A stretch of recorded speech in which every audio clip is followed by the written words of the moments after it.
जितनी ज्यादा आपको क्वेश्चंस को स्पीडली सोल्व करने की टेंडेंसी होगी, आपकी एक्यूरेसी बढ़ जाएगी। क्यों ना आज हम इन प्रॉब्लम्स के बारे में बात करें जो नॉर्मली स्टूडेंट फेस करता है एग्जाम के दौरान। फिजिक्स का जो स्कोर है वो आपके कंपिटिटिव एग्जाम में रैंक बूस्टर की तरह काम करता है। प्रीवियस ईयर के क्वेश्चंस में कैसे क्वेश्चंस आ रहे हैं, हमें उनके बारे में क्या आप भी फिजिक्स में पेपर करते समय कुछ डिफिकल्टी फेस करते हैं?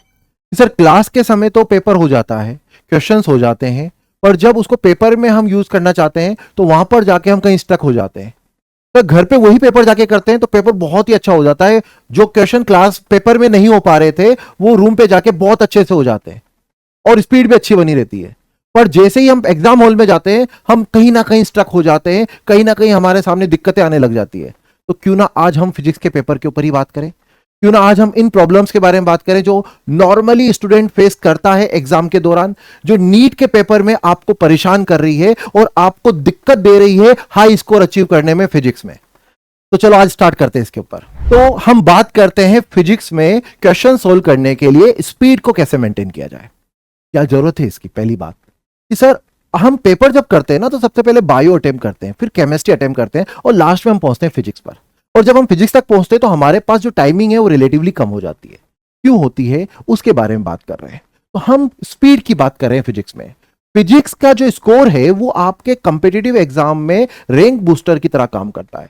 फिजिक्स में जितना ज्यादा स्टूडेंट स्कोर करेगा उसके उतने ही ज्यादा चांसेस है अच्छी रैंक को लाने के। अब दिक्कत यह है कि फिजिक्स को हम लास्ट में अटेम्प्ट करते हैं तो हमारे पास जो टाइम है वो लिमिटेड रहता है और टाइम लिमिटेड है, प्रेशर बढ़ता जा रहा है और प्रेशर बढ़ रहा है तो हमें क्विक सॉल्यूशन करने हैं, क्वेश्चंस को बहुत जल्दी अटेम्प्ट करना है। तो कैसे इसको किया जाए? अगर आपको स्पीड को बढ़ाना है तो आपको ध्यान रखना पड़ेगा कि आपको क्वेश्चंस सोल्व करते समय पैटर्न्स पता हो कि किस पर्टिकुलर प्रॉब्लम पर किस तरह के पैटर्न्स बनते हैं। हर एक टॉपिक जो है फिजिक्स में वो एक पर्टिकुलर टाइप के पैटर्न को अपने साथ रखता है। पैटर्न का मतलब क्या है सर, और उसको कैसे रिकॉग्नाइज करें और उसके ऊपर उसकी स्मार्ट सॉल्विंग कैसे करें, कैसे क्वेश्चन को हम फास्टली वर्क कराएं। जितनी ज्यादा आपको क्वेश्चंस को स्पीडली सोल्व करने की टेंडेंसी होगी, आपकी एक्यूरेसी बढ़ जाएगी और आपकी एक्यूरेसी बढ़ेगी तो आप पर कॉन्फिडेंस भी आएगा। ऐसा सर हम कैसे अचीव कर सकते हैं? तो सिंपल से कुछ पॉइंट्स हैं। जब भी आप क्वेश्चंस कर रहे हैं अपने नोटबुक में, आपके मॉड्यूल्स में या कोई भी पेपर कर रहे हैं, तो आपने कभी ऑब्जर्व किया होगा कि हर एक पर्टिकुलर जो हमारे पास टॉपिक है फिजिक्स का, जैसे काइनेमेटिक हो गया, एनएलएम हो गया, ऑप्टिक्स हो गया, मॉडर्न हो गया, सेमीकंडक्टर हो गया, वर्क पावर एनर्जी हो गया, उनमें कुछ पर्टिकुलर प्रॉब्लम्स कॉमन होती है। हम कॉमन प्रॉब्लम को आइडेंटिफाई करें, कॉमन प्रॉब्लम के आधार पर जो क्वेश्चंस बन रहे हैं हम उनको आइडेंटिफाई करें। जैसे सिंपल सा अगर हम ऑप्टिक्स को लेकर चलते हैं, ऑप्टिक्स का एक एग्जांपल ले लेते हैं कि ऑप्टिक्स में जो मेनली प्रॉब्लम्स बनती है वो 7 से 8 टाइप के क्वेश्चंस बनते हैं। जैसे लेंस के ऊपर बेस्ड क्वेश्चंस, लेंस के ऊपर बेस्ड क्वेश्चंस, लेंस को आप इमेज फॉर्मेशन काम करवा सकते हो, लेंस की कटिंग करवाकर आप उसकी पावर की बात कर सकते हो, या दो लेंस को आपस में जोड़कर उसके बीच में कोई मीडियम भरकर आप इफेक्टिव पावर निकलवा सकते हो, आप उसकी फोकल कैलकुलेट करा सकते हो। या अगर हम ऑप्टिक्स में ही बात करें तो टीआईआर पर बेस्ड क्वेश्चंस, टीआईआर पर बेस्ड क्वेश्चन। अब टीआईआर के बेस्ड क्वेश्चन कैसे बनेंगे? उस पर आपको क्रिटिकल एंगल निकाला जाएगा, या आपसे हो सकता है कि एंगल ऑफ इंसिडेंट की बात कर ली जाए, नो इमरजेंस की बात कर ली जाए। ऐसे अगर मॉडर्न फिजिक्स की तरफ बढ़ते हैं तो मॉडर्न फिजिक्स में जो हमारे पैटर्न बनते हैं क्वेश्चंस में, लगभग 6 पैटर्न के टाइप के क्वेश्चन बनते हैं। फोटो इलेक्ट्रिक इफेक्ट, हम मैक्सिमम काइनेटिक एनर्जी निकाल रहे हैं, आइंस्टीन इक्वेशन से, तो एक तो आइंस्टीन इक्वेशन के ऊपर क्वेश्चन बन जाते हैं। या फोटोन थ्योरी पर रेडिएशन फोर्स और रेडिएशन प्रेशर। ये मतलब कहने का मतलब एक कुछ छोटा सा एक सैंपल साइज है एग्जांपल का कि आपको पता होना चाहिए कि किस टाइप के क्वेश्चंस रिपीटिवली रीयूज हो रहे हैं एग्जाम में, बार बार क्वेश्चंस आ रहे हैं। तो उन क्वेश्चंस को पहले तो आइडेंटिफाई कीजिए, फिर उन क्वेश्चन को सोल्व कैसे करते हैं उसके बारे में बात करेंगे। पहले तो आइडेंटिफाई तो करें कि प्रॉब्लम कैसी पूछी जा रही है एग्जाम में, प्रीवियस ईयर के क्वेश्चंस में कैसे क्वेश्चंस आ रहे हैं, हमें उनके बारे में एक पैटर्न चार्ट बनाना पड़ेगा कि कितनी वैरायटी हमें मिल रही है। फिर उसके बाद अगर उसके बाद देखें हम कि एक पैटर्न हमने बना दिया तो उस पैटर्न के क्वेश्चंस को रिवाइज करना स्टार्ट करते हैं। डेली हैबिट बना लीजिए कि कम से कम 20 क्वेश्चंस आपको करने हैं, पर वो 20 क्वेश्चन आपको ऐसे नहीं करने कि भाई एक क्वेश्चन किया और मस्त घूमने निकल गए या घर वालों से फोन पे बात कर ली, ऐसा नहीं। आप जब भी क्वेश्चंस को कर रहे हैं तो एक स्ट्रिक्टली टाइम बाउंडेशन को फॉलो कीजिए। आप एक घड़ी को लगा लीजिए अपने पास, एक अलार्म को लगा लीजिए। और हर क्वेश्चन में आप एक टाइमिंग को रखिए कि पर्टिकुलर मुझे क्वेश्चंस को इतना टाइम ही देना है, इससे ज्यादा टाइम नहीं देना। टाइम फिक्स कर सकते हैं, वो क्वेश्चन की क्वालिटी के ऊपर डिसाइड हो सकता है, वो क्वेश्चन की स्ट्रेंथ के ऊपर हो सकता है, या वो आपके टॉपिक के कमांड के अकॉर्डिंग डिसाइड कर सकते हैं। क्वेश्चंस जब भी सोल्व कर रहे हैं तो मैक्सिमम आप ये देखिए 60 टू 90 मिनट, इससे ज्यादा नहीं देना भाई, बहुत ज्यादा हो गया 60 भी 1 मिनट हम दे रहे हैं। अगर क्वेश्चन बहुत ही ज्यादा टिपिकल है और आप अगर उस टॉपिक पर कमांड रखते हैं तो आप 90 सेकेंड्स तक जा सकते हैं, 60 टू 90 सेकेंड्स तक जा सकते हैं हम किसी भी क्वेश्चन को सोल्व करने के लिए। तो क्वेश्चन जब भी आप प्रैक्टिस कर रहे हैं तो एक तो यह रहे कि मिनिमम सेट ऑफ क्वेश्चन जो हो 20 क्वेश्चन पर डे, इससे कम ना हो। अब जब भी क्वेश्चंस आप कर रहे हैं तो एक पर्टिकुलरली टाइम जो बाउंडेशन का ध्यान रखिए कि क्वेश्चन करते समय एक आप अलार्म क्लॉक को अपने पास रख लीजिए, उसको सेट कर लीजिए। क्वेश्चंस करते समय मैक्सिमम जो टाइम है पर क्वेश्चन वो 90 सेकंड से ज्यादा आप नहीं दे सकते, मैक्सिमम 90 सेकंड है। हाँ, क्वेश्चन का मैग्नीट्यूड क्वेश्चन की टफनेस डिसाइड कर लेगी। अगर क्वेश्चन ईजी है तो वो हो सकता है 30 सेकंड 40 सेकंड में ही आप कर लो, पर जब भी आप क्वेश्चन कर रहे हो तो मैक्सिमम इतने मतलब 1.5 मिनट से ऊपर आपको नहीं बढ़ना है। लिमिटेड मिनिमम का टाइम आप एडजस्ट कर सकते हैं। जब भी क्वेश्चंस कर रहे हैं एक ऐसा माहौल बना दो कि आप ये एग्जाम दे रहे हैं। कई स्टूडेंट्स कहते हैं कि सर जब हम क्वेश्चन कर रहे हैं तो हमारे साथ दिक्कत ये होती है कि घर पर तो आराम से क्वेश्चंस हो जाते हैं, बट एग्जाम करते समय पेपर के समय वो सिली मिस्टेक हो जाती है, दिक्कत हो जाती है।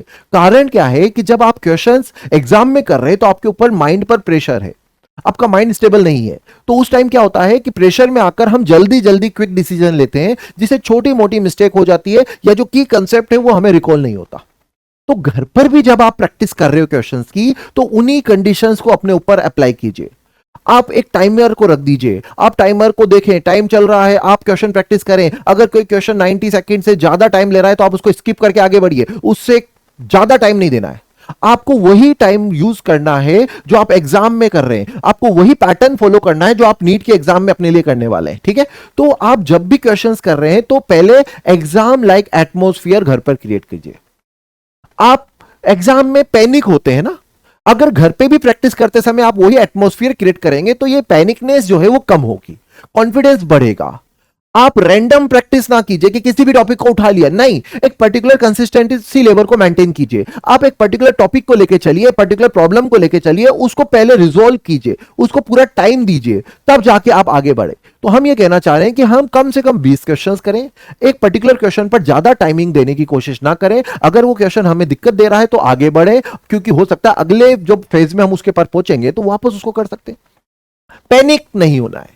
अगर आप एग्जाम में पैनिक हो रहे हैं तो रूम पर भी वही सिचुएशन क्रिएट कीजिए ना, ताकि आप उसके हैबिचुअल हो जाए, आप उसके हैबिचुअल हो जाए। जैसे मान लीजिए कोई क्रिकेटर अगर T20 मैच खेलने जा रहा है और अगर वो टेस्ट मैच की प्रैक्टिस करेगा, आराम से क्वेश्चन करता जाएगा, आराम से प्रैक्टिस करेगा, तो वो मैच के दौरान परफॉर्म कैसे करेगा। तो वही चीज आप करते हैं कि घर पे जब आप क्वेश्चंस कर रहे हैं तो बहुत टाइम ले रहे हैं, आराम से रिलैक्स होकर, हो सकता है कि 1 घंटे में आप 10 क्वेश्चन ही कर रहे हो, और वो 10 क्वेश्चन डेफिनेटली हो जाएंगे क्योंकि आपके जो माइंड है वो टेंशन फ्री है। तो घर पे जब क्वेश्चंस कर रहे हैं तो उस टाइम को आप मेंटेन कीजिए, आप प्रैक्टिस ऐसे कीजिए कि आप एग्जाम दे रहे हैं घर पे भी, उसका रिजल्ट आपके लिए मैटर करना चाहिए, ठीक है। अब अगर हम यहां पर किसी भी क्वेश्चन को देख रहे हैं तो क्वेश्चन की डिफिकल्टी लेवल को कैसे मॉडरेट कर सकते हैं, कैसे चेक कर सकते हैं। आप देखिए कि कुछ पर्टिकुलर टाइप के प्रॉब्लम आपको देखते ही सोल्व हो जाते हैं। ये तो फॉर्मूला बेस्ड कुछ इशू आया या कुछ कंसेप्ट बेस्ड क्वेश्चन आया तो आपने इसको देखा, नहीं इसका आंसर तो यही है। कुछ क्वेश्चंस होते हैं जिसको आपको करने में थोड़ा टाइम लगता है, और कुछ ऐसे होते हैं जो ट्रिकी होते हैं जो आपको बहुत ज्यादा टाइम यूटिलाइज करवा लेते हैं, है ना। तो हम क्वेश्चंस की 3 कैटेगरी बना सकते हैं, easy, moderate and tricky question. Easy, moderate and tricky question. Easy questions वो जो हमारे कंसेप्ट को देखते ही, क्वेश्चन को देखते ही हमारी दिल कहेगा कि यही आंसर है। पर ऐसे क्वेश्चंस में भी हमें ध्यान रखना है कि क्या वास्तव में वही आंसर है या वो क्वेश्चन हमें घुमा तो नहीं रहा। कई बार होता है आपके साथ कि जब आप एग्जाम देके आते हैं, क्वेश्चन पढ़ा और पता लगा कि ये आंसर है, पर वो क्वेश्चन ट्रिक वाइज कुछ और कह रहा था। तो जब भी लग रहा है कि कोई क्वेश्चन आपको बहुत आसानी से सोल्व हो रहा है तो क्यों ना उसको एक बार और पढ़ लिया जाए। क्वेश्चंस करते समय हम क्वेश्चंस की 3 कैटेगरी बना सकते हैं, इजी, मॉडरेट और ट्रिकी या टफ कह सकते हो। तो आप जब क्वेश्चन सोल्व कर रहे हो घर पर, आप अपना मॉड्यूल सोल्व कर रहे हो या कोई क्वेश्चन पेपर सोल्व कर रहे हो घर पर, है ना, तो आप क्या कीजिए, उस पर मार्किंग कर दीजिए इजी, मॉडरेट और ट्रिकी की। Easy, moderate, tricky. इजी को ग्रीन पेन से मार्क कर सकते हैं, मॉडरेट को आप ब्लैक से यूज कर सकते हैं, ट्रिकी को आप रेड से यूज कर सकते हैं। अब जब भी आप दोबारा रिवाइज करोगे तो ऐसा थोड़ी कि आपको क्वेश्चन नंबर 1 से वापस चलना है। मान लीजिए किसी पर्टिकुलर एक्सरसाइज में 150 क्वेश्चन है, तो आप सारे 150 क्वेश्चन को 1 बाय 1 कैसे करोगे, और कैसे करोगे तो रिवाइज कैसे कर पाओगे। तो आपने जब ये मार्किंग करी है इजी, मॉडरेट और ट्रिकी क्वेश्चंस की, तो आप देखिए कि मॉडरेट और ट्रिकी क्वेश्चंस कौन से हैं। आप देखिए कि आपको कौन सा क्वेश्चन टफ लग रहा है, वो आपने मार्क किया था। आपको मॉडरेट क्वेश्चन मार्क किया था, तो जब रिवाइज कर रहे हैं उस पर्टिकुलर चैप्टर का, जब वो बैक पोर्शन में जा चुका है, तो हम इन्हीं क्वेश्चंस को देखें जो मॉडरेट हैं, जो ट्रिकी हैं, जो टफ है। इसी क्वेश्चन तो वैसे ही नोट्स के साथ आपके साथ हो ही रहे थे। हाँ, ये बात जरूर ध्यान रखिए कि कोई पर्टिकुलर क्वेश्चन अगर बहुत ही टफ है, जिसका नीट से लेना देना ही नहीं है, जिसका सॉल्यूशन मान लीजिए 2 पेज से ज्यादा जा रहा है फिजिक्स में, अवॉइड कर सकते हो आप, उसको अवॉइड कर सकते हो। हाँ, अगर एक ऐसा पेपर में मिल जाता है जैसे इस साल हुआ था, तो उसको अवॉइड करके आगे बढ़ो, ताकि जब हम सेकंड फेज में पेपर करने जाएंगे तो उस पर और टाइम दे सके। मतलब क्वेश्चंस को अवॉइड करना भी हमें सीखना है, स्मार्ट टेक्निक देखनी है हमें। कैलकुलेशन करते समय कुछ पर्टिकुलर पॉइंट्स का भी ध्यान रखना है। क्या पर्टिकुलर पॉइंट्स होने चाहिए कि भाई कोई भी क्वेश्चन जब आप देख रहे हो तो उसको स्मार्ट टेक्निक से हैंडल कीजिए। आप एस्टिमेशन पे जाइए, आप एस्टिमेट कीजिए क्वेश्चन को कि इसका आंसर लगभग ये हो सकता है क्या, या आप उसको पूरा सोल्व करने की बजाय ये चेक कीजिए कि क्या मैं यूनिटरी मेथड से या यूनिट उसकी चेक करके इस आंसर को दे सकता हूं क्या, या मैं क्या कर सकता हूं कि यहां पर ऑर्डर ऑफ मैग्नीट्यूड मतलब 10 की पावर जो चल रही है या आगे जो वैल्यू दे रखी है, क्या केवल उसको कैलकुलेट करके मैं आंसर दे सकता हूं क्या मुझे पूरा क्वेश्चन सोल्व करने की जरूरत है, क्या चारों ऑप्शन नियर बाय दे रखे, दूर दूर दे रखे, इसको देख सकते हैं आप। जो 4 ऑप्शन है उसमें से जो आपको पहले दिख रहा है कि ये तो हो ही नहीं सकता, ये गलत है, ये ऑप्शन गलत है, उनको एलिमिनेट करते जाइए। तो हो सकता है आपके पास केवल एक ही ऑप्शन बचे कि यही हमारा करेक्ट आंसर होगा, आप उसको सोल्व करने की भी जरूरत नहीं है। तो आपको फिजिक्स में क्या करना है, नीट में जो क्वेश्चंस आते हैं उनमें क्वेश्चंस में फुल कैलकुलेशन की ज्यादा जरूरत नहीं पड़ती। मान लीजिए 45 में से कुछ 2 4 5 क्वेश्चन ही ऐसे होंगे जिसमें आपको कैलकुलेशन करनी पड़ेगी। मोस्ट ऑफ द क्वेश्चन जो है वो यूनिट चेकिंग से, अप्रोक्सीमेशन से या मैग्नीट्यूड देखकर या रॉन्ग चॉइस को एलिमिनेट करके आप आसानी से कर सकते हैं, ताकि आपका टाइम बच जाए, आपका टाइम बच जाए। नेक्स्ट अगर बात करें कि कोई भी क्वेश्चन जब आप देख रहे हो तो उस क्वेश्चन को सोल्व करने से पहले हम क्या करें, हम उस क्वेश्चन को विजुलाइज करेंगे, हम उस क्वेश्चन को देखेंगे कि भाई ये क्वेश्चन एक्चुअल में क्या कह रहा है। हम जब पढ़ते हैं एक पर्टिकुलर प्रॉब्लम को तो हमारी हैबिट होती है एक रिजल्ट आया उसको अप्लाई किया आंसर निकाला, रिजल्ट है अप्लाई किया आंसर निकाला। पर जब एग्जाम में क्वेश्चंस आते हैं तो मिक्स पैटर्न आता है, तो उस मिक्स पैटर्न को हम कैसे देखें, पहले क्वेश्चन को विजुलाइज करें, देखें कि भाई क्या क्या डेटा दे रहा है, क्या क्या कंडीशन दे रहा है, क्या क्या पूछा जा रहा है, इसको पहले चेक करें। फिर उसके बाद कंसेप्ट को आइडेंटिफाई करें कि भाई इस पर्टिकुलर प्रॉब्लम के लिए हमें करना क्या चाहिए और कैसे क्लोजेस्ट और शॉर्टेस्ट अप्रोच में इस क्वेश्चन को हम कर सकते हैं, कैसे मिनिमम टाइम में हम इस क्वेश्चन को कर सकते हैं ताकि हम यहां से +4 लेके जा सके। तो क्वेश्चन को सोल्व करने से पहले आप 20 सेकेंड की एक स्ट्रेटेजी बनाएंगे। पहले क्वेश्चन को देखेंगे, विजुलाइज करेंगे, फिर उसको क्वेश्चन को आइडेंटिफाई करेंगे कि भाई कौन सा कंसेप्ट यूज किया जाएगा, फिर उसको सोल्व करने के लिए शॉर्टेस्ट अप्रोच या क्लोजेस्ट अप्रोच क्या होगा उसके ऊपर बात करेंगे। क्या ये बात समझ में आती है? चलो आगे बढ़ते हैं। और देखिए, आप जब भी क्वेश्चन करते हैं तो क्वेश्चन करते समय हमें स्पीड का भी ध्यान रखना पड़ता है, क्योंकि जब आप फिजिक्स को कर रहे हैं नीट के एग्जाम में तो आप सबसे पहले बायो अटेम्प्ट करते हैं, ऑब्वियस है सर करना है, केमिस्ट्री अटेम्प्ट करते हैं, बिल्कुल सर ऑब्वियस है, फिर उसके बाद फिजिक्स तक पहुंचते हैं। और कई बार ये होता है कि फिजिक्स के पेपर को करने के लिए हमारे पास टाइम ही नहीं बच रहा, तो टाइम का बहुत ध्यान रखना है, टाइम का बहुत ध्यान रखना है ना। तो किसी भी टॉपिक को अगर आपको मास्टरिंग करनी है, उस टॉपिक पर आपको कमांड करनी है, तो आप उसको रिवाइज करें हर 2 दिन में।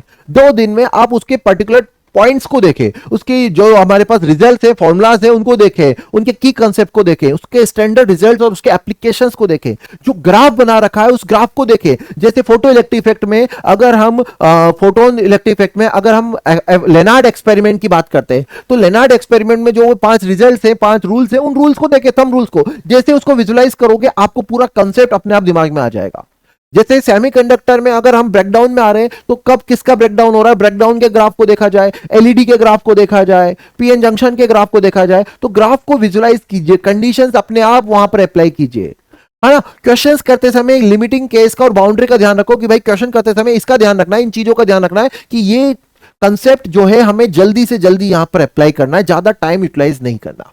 तो स्पीड बहुत ही ज्यादा हमारे पास मेजर रखती है। हमें कभी भी जब क्वेश्चंस कर रहे हैं तो रियल टाइमिंग की ध्यान रखना है कि क्वेश्चन पेपर करते समय हमें वही माहौल रखना है जो नीट में हमारे साथ होने वाला है। मतलब प्रैक्टिस जो करना है वो ऐसा नहीं कि मैं 10 क्वेश्चन आज कर लेता हूं, 10-15 कल कर लूंगा, 45-15 क्वेश्चन बाद में कर लूंगा, टोटल 45 हो गए ना। नहीं नहीं नहीं, जब आप फिजिक्स का नीट में पेपर देने जा रहे हो तो प्रैक्टिस करते समय आपको अपने माइंड को उसी तरह से रखना है तैयार जिस तरह से आप नीट के पेपर में देखने वाले हो। आप क्वेश्चन सोल्व कर रहे हो तो आप क्या कर रहे हैं कि भाई आप जैसे ए बी सी डी था, आपने बी सही कहा, बी में ऑप्शन आया, टिक कर दिया।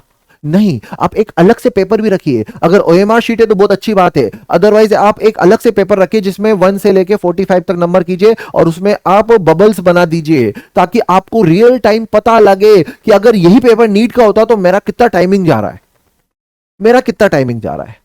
आप क्वेश्चंस करते समय पॉज नहीं कर सकते कि भाई उठ के पानी पीने चला जाता हूं, चाय पीने चला जाता हूं, फोन पे बात कर लेता हूं। नहीं, आपके लिए वो रियल टेस्ट है, नीट का ही टेस्ट है आपके लिए, ये मान के आप प्रैक्टिस कीजिएगा। हमेशा फुल लेंस टेस्ट दीजिए, है ना। Building exam like stamina, stamina मतलब आप अपने अंदर एग्जाम लाइक फीलिंग जगाइए। आप उस टाइम अपना मोबाइल फोन बंद कर दीजिए जब भी आप कोई पेपर कर रहे हो, कोई डिस्टर्ब नहीं करना चाहिए। घर वालों से बोल दो कि मैं आज पेपर कर रहा हूं, मुझे कोई डिस्टर्ब मत करना, इस टाइम पे मेरा ये टाइम फिक्स है, ये टाइम फिक्स है, मुझे पेपर करना है, कोई मुझे इस पर हिलाएगा नहीं। और अपने अंदर कॉन्फिडेंस रखिए, जब भी कोई पेपर कर रहे हैं एक पॉजिटिव एटमॉस्फेयर अपने अंदर रखिए कि हम इस पेपर में लास्ट वाले पेपर से कुछ अच्छा करने वाले हैं। आप जब भी पॉजिटिव एटीट्यूड के साथ एग्जाम देने जाओगे तो डेफिनेटली आप प्रीवियस मार्क्स से ज्यादा स्कोर करके लाओगे। Positive attitude is must. Questions करते समय पॉजिटिव एटीट्यूड का ध्यान रखना है, स्टेमिना को बनाए रखना है, ताकत को बनाए रखना है पेपर के समय। अगर हम आगे बात करें कि किसी भी पर्टिकुलर क्वेश्चन में आप स्टक हो गए मतलब कि सर समझ में ही नहीं आ रहा कि ये क्वेश्चन क्या कहना चाह रहा है, समझ में ही नहीं आ रहा कि ये क्वेश्चन पूछ क्या रहा है। अरे भाई, जब नहीं आ रहा ना समझ में, आपने देख लिया 30 सेकंड तक कुछ नहीं आ रहा, स्किप कीजिए, आगे बढ़िए, स्किप कीजिए आगे बढ़िए, स्किप कीजिए आगे बढ़िए, सबसे बड़ा फैक्टर है। और इस साल के नीट के एग्जाम ने यह बात साबित कर दी है, जो स्टूडेंट्स क्वेश्चंस को स्किप करके आगे बढ़े थे वो इस बार मेडिकल कॉलेज में बैठे हुए हैं। आपने फिजिक्स के पेपर में देख लिया। और जिन स्टूडेंट ने क्वेश्चन स्किप नहीं किए, जिन्होंने कहा नहीं ये तो करना ही करना है, ये तो ईगो का क्वेश्चन बन गया, भाई वो अटके पड़े हुए हैं। आप जानते हैं कि आप अपने फ्रेंड से बहुत अच्छा कर रहे थे, पिछले साल आप बहुत अच्छा कर रहे थे, आप अच्छा स्कोर कर रहे थे, आपका जो फ्रेंड था वो आपसे रिलेटिवली कम स्कोर कर रहा था, पर वो क्या हुआ, वो तो मेडिकल कॉलेज में बैठा हुआ है सर, जेएमसी में बैठा हुआ है, और मैं आज भी तैयारी कर रहा हूं। कारण आपने क्वेश्चंस को आइडेंटिफाई किया बट आपने उसको स्किप नहीं किया, आप उसको ईगो पे लेके बैठ गए कि नहीं सोल्व करना है। अरे भाई, जब तक आप कोई क्वेश्चन पेपर को नहीं देखोगे आप कैसे डिसाइड कर सकते हो कि वो क्वेश्चन पेपर की कट ऑफ क्या जाने वाली है। स्किप करो, अगर टफ आपके लिए तो सबके लिए होगा, और आप स्किप करते गए तो डेफिनेटली आप पूरे एग्जाम में 10 से 15 मिनट बचा लोगे अपने लिए, और वो 10 से 15 मिनट दोबारा काम आएंगे आप उस पर्टिकुलर क्वेश्चन जो आपने स्किप किया था उसको सोल्व करने के लिए। जब आप ऐसा करोगे, आप बार बार रिकॉल करके वापस आओगे, तो आपके जैसे जैसे नंबर ऑफ अटेम्प्ट बढ़ेंगे उस पर्टिकुलर क्वेश्चन में, आपको उस क्वेश्चन के बारे में सोचने की टेंडेंसी चेंज होगी। भाई, आपने कोई क्वेश्चन किया, आप मैथमेटिकल कैलकुलेशन में उलझ गए, ठीक है, एक बार दो बार ठीक है, पर लगा कि ज्यादा टाइम यूज हो रहा है, आगे बढ़ते हैं। बाद में जब फ्री होंगे ना पूरा पेपर करके, जब शांति से इसको देखेंगे, मतलब थकान कम हो जाएगी, क्योंकि मेरे पे प्रेशर हट गया पूरा पेपर सोल्व करने का। अब कुछ प्रॉब्लम जो मैंने स्किप करी थी मैं उसकी तरफ जाऊंगा। मतलब आपको क्वेश्चन स्किप करते करते जब पूरा पेपर आपने देख लिया और आपके पास 10-15 मिनट बच गए, तो आपके पास टाइम है कि उन पर्टिकुलर क्वेश्चन पे दोबारा वर्क किया जा सके। इससे थकान कम होगी, मेंटल स्ट्रेस कम होगा और कंसंट्रेशन भी बढ़ेगी, एग्जाम में और अच्छा करने की आपकी टेंडेंसी बढ़ती जाएगी, अच्छा स्कोर करने लग जाओगे। आप चैप्टर वाइज स्पीड नोटबुक बनाइए। मतलब क्या है कि आप जब भी नोट्स क्रिएट कर रहे हो तो नोट्स क्रिएट करते समय एक शॉर्ट नोट भी अपने साथ इंक्लूड कीजिए कि भाई इस पर्टिकुलर टॉपिक में फास्टेस्ट मेथड क्या है इस पर्टिकुलर प्रॉब्लम को सोल्व करने का, कि इस पर्टिकुलर क्वेश्चंस को कैसे जल्दी से जल्दी सोल्व किया जा सकता है ज्यादा टाइम लिए बिना।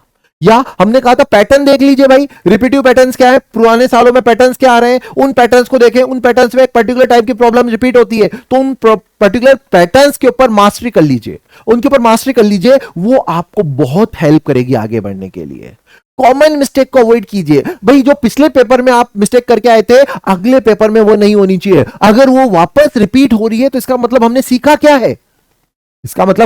क्या है, तो कॉमन मिस्टेक को अवॉइड कीजिए। आप किसी भी क्वेश्चन को सोल्व करने के लिए अपनी ट्रिक्स डेवलप कर सकते हैं, आप कुछ हैक्स निकाल सकते हैं। हर क्वेश्चन में ऐसा पॉसिबल हो सकता है कि सर यहां ऐसा कहा जा रहा है तो कुछ कंडीशंस होगी, तो ऐसा होगा। तो ट्रिक्स बनाइए, शॉर्ट नोट्स बनाइए, किसी भी टॉपिक के कंप्लीट होने के बाद एक शॉर्ट नोट बनाइए जिससे आप उस पर्टिकुलर टाइप के प्रॉब्लम्स को बहुत आसानी से रिजोल्व कर पाओगे। आपकी स्पीड बढ़ेगी, एक्यूरेसी बढ़ेगी और मार्क्स वहां से आप लेके जाओगे।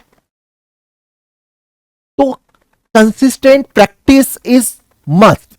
आप जब भी क्वेश्चन पेपर को कर रहे हो तो आपको कंसिस्टेंट होना पड़ेगा। आप किसी भी कॉम्पिटिटिव एग्जाम की तैयारी कर रहे हो तो आपको कंसिस्टेंट होना पड़ेगा। आपको कंसिस्टेंट रहना पड़ेगा अपने टॉपिक्स को लेकर। आपको अपनी स्पीड बढ़ानी पड़ेगी, एक्यूरेसी के ऊपर काम करना पड़ेगा। स्पीड और एक्यूरेसी दोनों मिलेगी तो वो रिजल्ट में कन्वर्ट होगी और हम अच्छे रैंक पर जाएंगे। स्पीड एंड एक्यूरेसी का कॉम्बिनेशन ही आपको अच्छी रैंक दिलाएगा। अच्छी रैंक, हाई रैंक का मतलब है टॉप रैंक्स। हाई रैंक का मतलब टॉप रैंक दिलानी है तो आपको अपनी स्पीड के ऊपर काम करना पड़ेगा, आपको अपनी एक्यूरेसी के ऊपर काम करने का पड़ेगा। तो क्यों ना आप अपनी हाई रैंक को अचीव करने, टॉप रैंक को अचीव करने, टॉप जीएमसी को अचीव करने, एम्स तक जाने की इस जर्नी में अपनी स्पीड को, फिजिक्स सॉल्विंग जो कैपेबिलिटीज है, फिजिक्स को क्वेश्चंस को करने की जो टेंडेंसी है उसको बूस्ट करें और अपनी स्पीड मास्टर जर्नी को स्टार्ट करें आज से ही। आप क्वेश्चंस में अपनी स्पीड बढ़ाइए, एक्यूरेसी बढ़ाइए, डेफिनेटली आप मेडिकल कॉलेज में दिखेंगे। तो best of luck for the NEET 2026। All the best. जय हिंद, जय भारत।